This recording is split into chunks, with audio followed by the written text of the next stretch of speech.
Bonjour à tous et bienvenue sur Usability. Aujourd'hui, nous allons voir comment jouer à Solo Leveling Arise sur PC en utilisant le tout nouveau BlueStacks 5, qui est conçu pour une vitesse fulgurante et une action de haute intensité. Nous pourrons facilement télécharger et installer Solo Leveling Arise et profiter du jeu sur notre PC Windows avec un clavier, une souris et un grand écran grâce à BlueStacks 5, qui est l'émulateur Android que nous recommandons pour jouer à Solo Leveling Arise. Alors sans plus attendre, passons à l'action. Tout d'abord mes amis, la première action à réaliser est de lancer notre navigateur web préféré. Nous avons ici celui que nous utilisons le plus.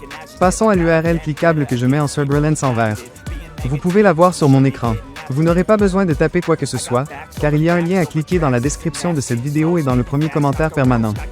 Une fois que nous avons cliqué ou double-cliqué sur le lien cliquable, nous arrivons ici sur le site de BlueStacks qui est, vous l'aurez deviné, l'émulateur Android que donc nous allons nous servir pour jouer à Solo Leveling Arise sur notre ordinateur Windows. Comme vous devriez le constater ici, l'usage de l'émulateur ajoute de nombreux avantages. Contrôle personnalisé, instances multiples, synchronisation de ces instances, macros, scripts, FPS élevés, et bien plus encore.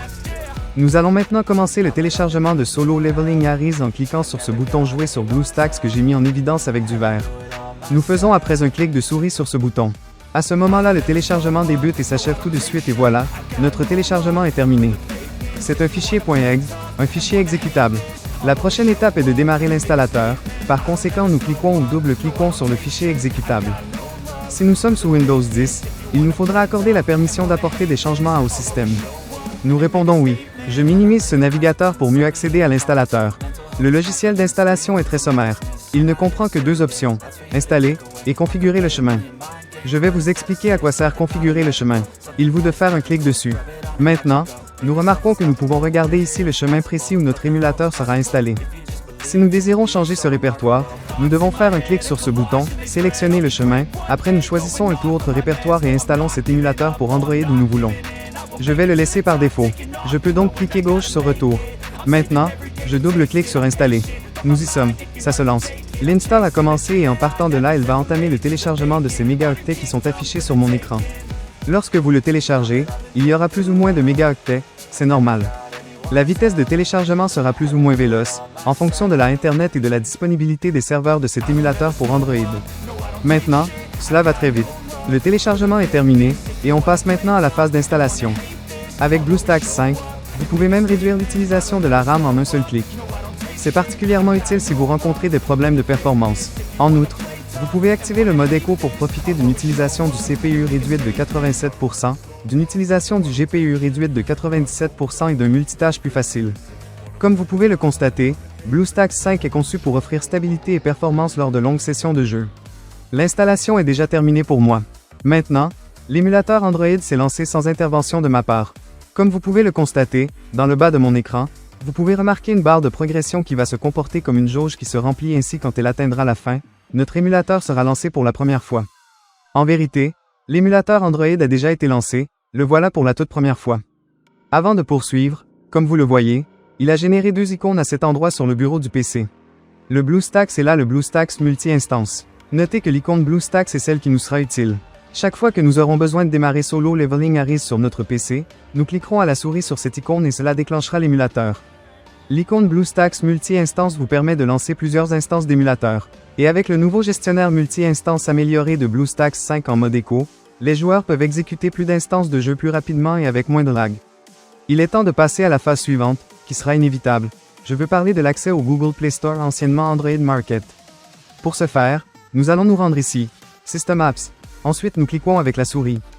Et à partir de là, nous devrons cliquer avec notre souris sur Google Play. Comme vous pouvez le constater, le Google Play Store s'est évidemment lancé. À compter de maintenant, nous avons besoin de nous connecter. Maintenant que nous sommes arrivés ici, nous sommes tenus de faire la prochaine phase qui est exigée par Google. Aussi nous cliquons ou double-cliquons sur « Connexion ». Maintenant, il marque « Checking Info ». Il arrive quelquefois que cela reste bloqué sur cette étape et qu'il n'avance pas. Si c'est le cas, vous devrez essayer de vous connecter à nouveau dans 2 ou 3 heures alors le problème sera vraisemblablement résolu. Maintenant, nous devons saisir notre adresse email puis son mot de passe. Cet email doit être une adresse MyGmail et son mot de passe qui lui correspond. À titre d'exemple, vous pouvez employer la même adresse email que celle que vous utilisez habituellement pour vous connecter à votre compte YouTube. Je vais donc saisir mes informations et je reviendrai ici dès que je l'aurai fait. Voilà, les informations ont été TP. Maintenant le géant Google nous accueille et nous montre les conditions d'utilisation. Nous allons donner notre accord en cliquant avec la souris sur le bouton « J'accepte ». Ensuite, il nous invite à sauvegarder sur son cloud.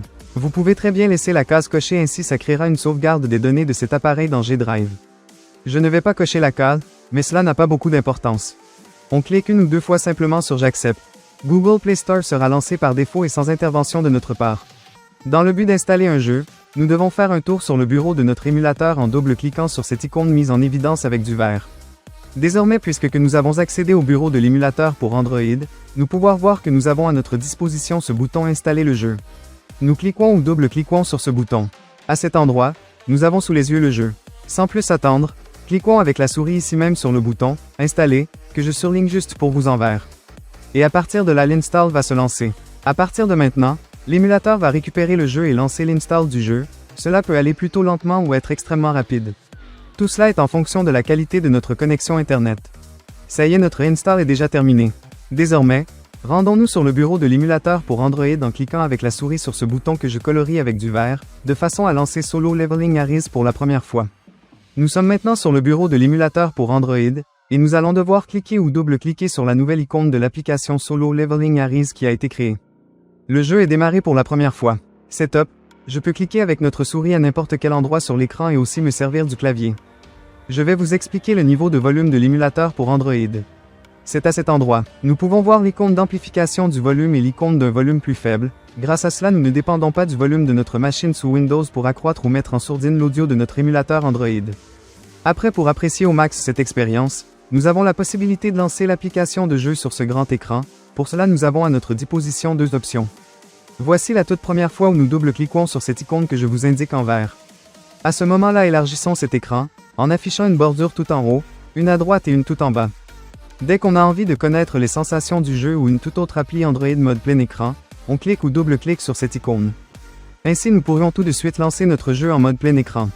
Afin de arrêter le mode plein écran, sur votre clavier, appuyez sur la touche F11. Ainsi, nous voilà retournés, sans surprise, en mode écran courant. C'est le moment idéal pour vous parler du mapping du clavier qui sera très captivant. Ainsi, nous serons en mesure d'utiliser le jeu beaucoup plus aisément. La première action à effectuer consiste à cliquer gauche sur cette icône de clavier. Et là, vous allez pouvoir réaliser les modifications nécessaires. En ce qui me concerne, je vais aller à l'essentiel en conservant la configuration par défaut. Néanmoins, si vous désirez la modifier, vous pourrez le faire sans difficulté. Comme vous l'avez sans doute noté, l'émulateur pour Android est totalement disponible dans notre langue. Cependant, il est possible que quelquefois que notre émulateur soit booté dans la mauvaise langue, par exemple en coréen. À ce moment-là, pour le repasser dans la bonne langue, nous revenons à cet emplacement sur la roue dentée. Et ici, dans Autres paramètres, nous double-cliquons sur le menu déroulant « Langue ». Nous devons sélectionner la langue que nous comprenons parfaitement, français, anglais, chinois, etc. Une fois la langue sélectionnée, il nous faut sauvegarder, notre émulateur relance et notre jeu, la toute prochaine fois que nous le lancerons, nous accueillera aussi la langue sélectionnée. Désormais, il existe un point de plus que nous devons prendre en compte. Je veux parler du fait que nous recevrons un My Email nous informant qu'un nouvel appareil a été connecté à notre compte Google. Il nous demandera si nous sommes au courant qu'il y a eu la connexion de cet appareil. Bien entendu, c'est le cas, pas la peine de stresser, car en effet, l'émulateur simule un appareil Android.